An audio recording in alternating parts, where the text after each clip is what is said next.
Travis, welcome to the show. Do you have a grill? Yes or no? I do have a grill in my backyard, and it does cook up some tasty burgers. Told you. Called it. My guy Samuel L. Jackson said, now that's a tasty burger. That's a tasty burger, my walk brother. away from my grill. I love Pete. That's why Pete's the best. Well, listen, before we get into March Madness, I want to bring you into our conversation in the segment before you came on. So we were talking about NFL win totals, and I said I think there's decent value on the Commanders over 7.5. It's plus money right now, Pete, at plus 100. And I said, look, I don't think, I'm not trying to act like the second coming of Joe Gibbs team here or anything, but I think, I am. Maybe 8 wins, 9 wins. I could see that, so I think it's a decent bet. Quentin Mayo over here starts talking about Carson Wentz like Tom Brady or something. He's thinking, Trav, I think they could win the NFC East, and this team could win 10 or 11 games. So let's just ask you right now, 7.5 wins, over, or yes, you did. No, I didn't. You're a liar. Okay. What about the Matt Ryan, Carson Wentz debate? I mean, you're sitting here trying to act like Carson Wentz is Joe Montana. Now we get Pete on, and you're backtracking and backsliding. Let him answer. You're a liar. All right. Let's take it in a couple of layers, because there's several layers to peel back here. If we're playing a game tomorrow, and if we lose, we're going to take a bullet from a firing squad. Now, they might miss us, but likely they might hit us, okay? I'm probably going to play Matt Ryan in one single game. Thank you. If we play tomorrow. Thank you. Let him However, finish. Thank you. However, when it comes to the win total, and I saw that number today at 7 and 7.5 in a couple of places, I was a little intrigued by that. Here's what you have to wrestle with. We know physically Carson Wentz is more talented than Taylor Heineke. Yes. Now, the question is, will the rest of the team play to that same level, and then we assume we add Wentz to it? We assume Terry McLaurin is still running 2 or 3 yards beyond corners, and Wentz is going to lay the ball out as opposed to Heineke underthrowing it and Terry having to come back and make crazy contested catches and almost breaking his spine, landing on his back a couple of times. Now, in theory, because you're changing the quarterback and you're making an improvement in sheer physical talent there, maybe it's a sucker bet. But you have to believe with the schedule not quite as strong as it was last year that you have a shot to get over 7.5. Because I don't think anybody thought they were getting a 7 last year. And maybe they get to 8 if Heineke doesn't run into the little COVID speed bump and they're playing Garrett Gilbert in the first game against the Eagles. Who knows? But look, Vegas knows, man. Vegas knows. Here's how we know Vegas knows. And the ultimate, I'll never question Vegas again. A week and a half ago, NIT first leg, 2 of the most slowest teams in the country, North Texas, number 1 in the country in terms of defense and points allowed. Vegas sets the over-under at 110. I'm like, holy Toledo, 110. And you know what? You know what the score was at the end of regulation? 55-55. Oh, my gosh. Vegas knows. They know. Pete. They know. Pete, well, the reason why we have you on the show is because you know. Okay, Pete.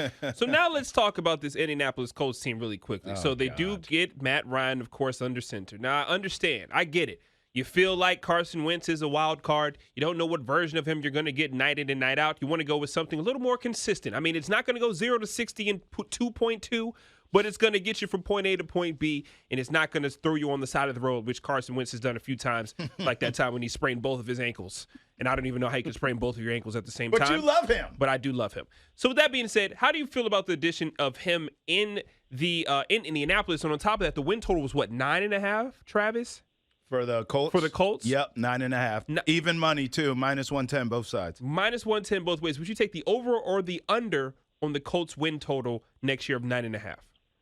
It's a fascinating question. I probably, as long as, to me, the key to them is keeping Jonathan Taylor healthy. Are they going to run him into the ground? I mean, last year they ran him into the ground. They were like, hey, JT, hey, guess what? We're giving you the ball again. Right. And they get back in the huddle and they say, hey, JT, guess what? We're giving you the ball again. Yeah. So I would think the same thing's going to happen because you got to preserve the older quarterback in Matt Ryan. Now, granted, Matt Ryan's going to allow you to do some things. You trust the quarterback more. I don't think Frank Reich, as that season went along, trusted the quarterback, but his whole team let him down in that Jacksonville game. And I think we're holding Carson Wentz guilty of sins of the entire team on that last game. It's not like they lost that game 10-9, okay? They got their asses beat, all right? So Jacksonville with no coach and dudes with their bags packed ready to head back to their off-season locales blew them out, okay? So this wasn't just Wentz in that game. So my question coming into this season now is I start to question Frank Reich as a head coach a little bit here. We know he's a great offensive mind. We trust him as the coordinator, okay? It's Norv Turner disease. We trust Norv as the offensive coordinator. Norv as a head coach, not the same guy, not the same results. Jay Gruden, same thing. I trust Jay Gruden all day coordinating my offense. Jay Gruden as a head coach struggles maybe with all of the things that come with being that guy. And now I think that's where we are with Frank Reich as a head coach. I think it's a critical season for him as a head coach in Indianapolis because Jim Irsay just took the bullet for him on Carson Wentz. Okay, everybody publicly knows Jim Irsay is the one that pulled the plug on that. Frank's out there publicly apologizing. Yeah, that's my fault. I went to bat for him and told Chris to bring him here, and so Frank got his mulligan this past season. This season is on him, and we're going to find out how much those dudes like to play for him. However, they're in a division which really allows for 4 to 5 wins within the division for that team. And for that reason, I think that's a team that with Matt Ryan and Jonathan Taylor, and as long as they got my guy Darius Leonard playing on the defensive side, South Carolina State Bulldog representing out of the MEAC, give me the Colts in the over. I'll give them one more shot to get to the over. I can dig that. All right, let's see how Pete Medhurst is in the post. I'm going to throw it down in the post. Let's see his post moves as we pivot. I got a big ass to back him in. There we go, baby. That's half the battle. Hey, little dream shake from Medhurst. I like it. All right, let's pivot now to March Madness. So we're going to ask you about the games today, obviously, but I just want to throw this by you because I said this to start the show. It is college basketball's dream come true, and I think it's going to happen. Villanova, UNC, Kansas, and Duke, Final Four. I think that breaks every single viewing record of the Final Four. You have a potential of a Coach K against a Kansas in a championship. I just think this thing is set up. It almost feels too surreal to me, Pete, like the fix is in kind of stuff. This is insane what we're seeing. Your thoughts on that? Do you think, maybe all the stars align and we get that blue blood city Final Four, or do you see, Miami continuing their run and St. Peter's just continuing this incredible run for a 15 seed? Are you with me that the fix is in and we got Nova, UNC, Kansas, Duke, or do you think someone's going to spoil that party? I don't think the fix is in, but I think the matchups today favor the Blue Bloods, the heavyweights. And you're right. Outside of having Kentucky in your Final Four, I don't know you're going to be able to do better ratings than what you're going to have, especially if one of those semifinals is Carolina versus Duke. I mean, look out, okay? Especially after the way Carolina blew their doors off last time. So, here's the problem for Miami and for St. Peter's today. North Carolina is playing outstanding basketball. It took them some time. When you move on from a guy like Roy Williams, it takes a little bit of time for the players and the coaches to trust each other now that Hubert's on the sideline. But Hubert was a player at North Carolina, just like those guys. And I think what you've seen, that trust has built.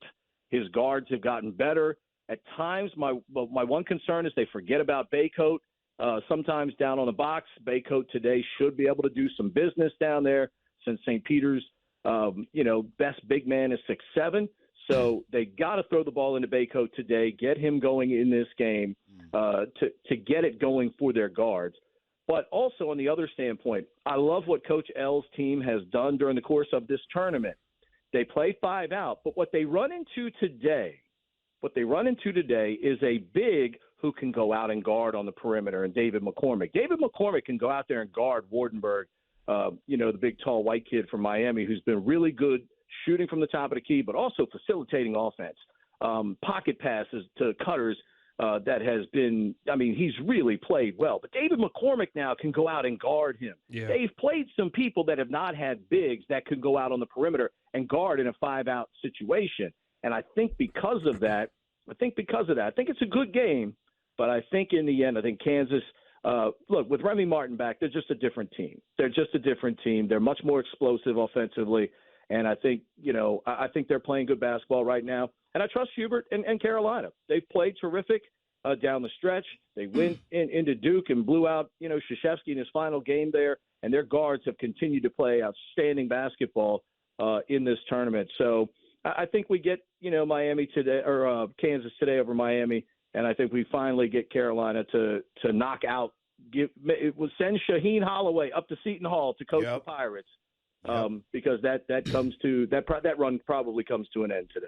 All right. So when we look at this in its totality, how do you think this plays out at the end? Who's the one gets the one shining moment? The one shining moment. The hats, the T-shirts, the slow-mo jumping Coach up in the air and celebrating. The fix is in. Is it Coach K? What is it? What are we looking like in the championship? Who gets it all? He has the most guys playing well right now. He's got, Jeremy Roach out of Paul VI. Paul VI, baby. He and Trevor Keels both out of Paul VI. They're playing terrific. Mark Williams, the big, is playing terrific. They're getting great contributions from the backup big, Johns, as well defensively right now. Mike can trust his players. Carolina, not a really deep team right now. Kansas, I don't like the depth of their bench. And Villanova almost seems like they're playing with 6 guys right now. Because Duke has the deeper club right now, this scenario is setting up perfectly for them. I think the national championship game for them is beating Carolina in the first semifinal. If they win that game, then I think they win it all because they're the deepest team right now. And I know it makes a lot of people, a lot of Duke haters, a lot of Christian Laettner haters. Yeah, you hear that, Travis? Nabi haters, a lot of those a la Abdul Nabi haters, But unfortunately, Duke right now is probably playing the best basketball. Screw them. Yes. Screw them. The genius, Pete Medhurst. Pete, we love you. We're going to let you get back to that grill master blaster of yours. Bring me a plate, please.